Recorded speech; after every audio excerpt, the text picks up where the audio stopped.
平時啲人成日都話靚景靚景，咁呢個270度嘅全南環湖景夠唔夠靚呢？呢個景你覺得值幾分呢？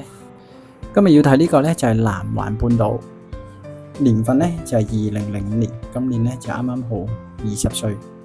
如果想要換4代同堂嘅單位啊，呢間絕對適合。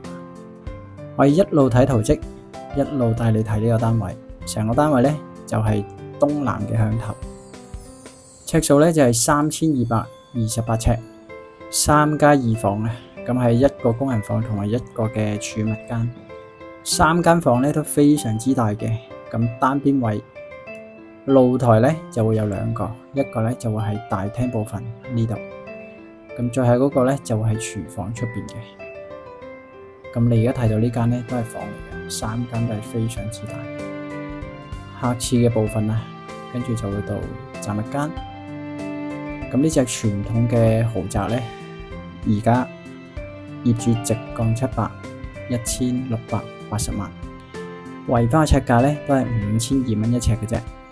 如果中意住南環區，又中意望到全湖景嘅，唔中意低層，呢間呢絕對啱你嘅。而家交吉咗，有鎖匙，隨時都有得㗎。拜拜。